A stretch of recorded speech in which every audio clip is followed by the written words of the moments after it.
Will James? Why did he make a good Bulldog, and kind of take us maybe through that recruiting process a little? Yeah, obviously he's an instinctual player. He does some things naturally that you don't have to coach, which is always nice. He's got good speed. You see it flash on his film, right? He got ball skills to go make plays on the ball in the air. But simply put, I think probably the thing to speak that worked out in his advantage the best is what I think I've been trying to hammer home in terms of who our staff is, and I think you'll probably see some names leak out in the next couple of days of new hires coming to staff and off the field support roles. But I want to be the most connected staff to our recruiting footprint of any school who recruits that footprint.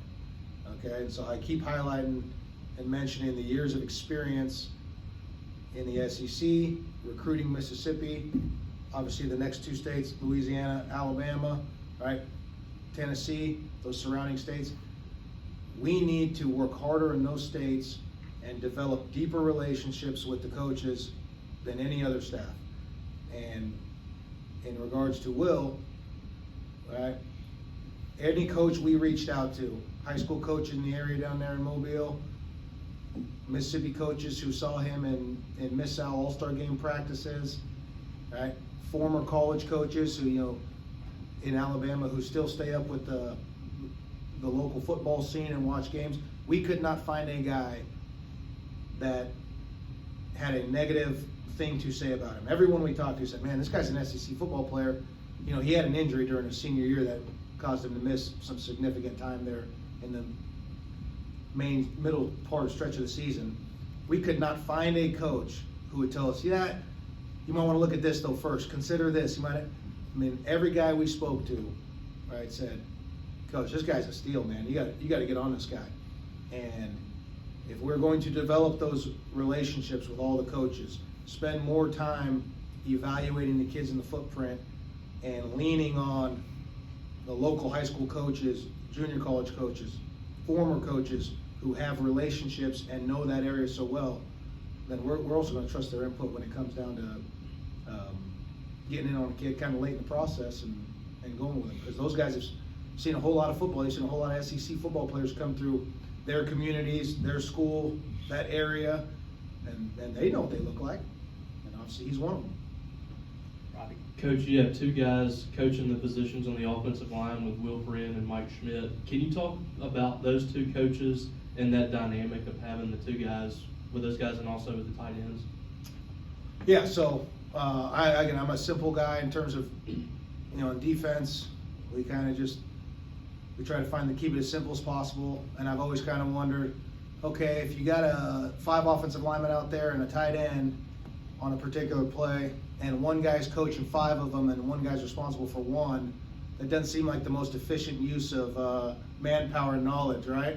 And so you see this actually as a growing trend when other teams in the league do it.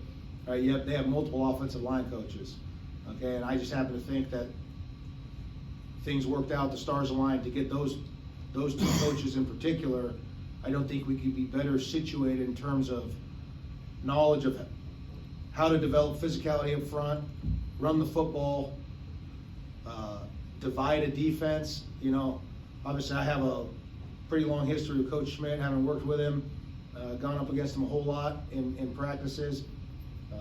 I think as far as I know, he is the only offensive line coach who can say that in a season has had a 2,000-yard rusher and a 1,000-yard rusher in the same backfield.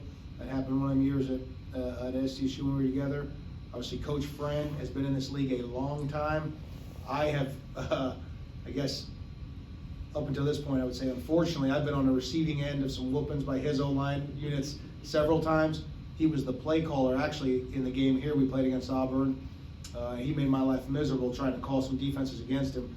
But those two guys' ability to first identify, right, elite offensive line talents in the recruiting process, and then to actually develop them, and it jumps off their resume and the number of guys they've sent to the NFL, right?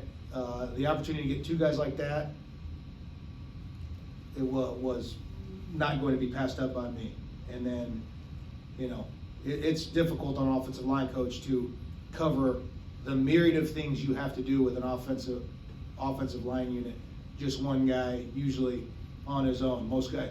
That's why you see so many. You got an offensive line coach. There's an assistant offensive line coach in a quality control position, or graduate assistants. Right. For us, the ability to have 2 proven Power 5 offensive line coaches who have run the ball as well as their units have over the last decade and more, we were going to jump at that opportunity.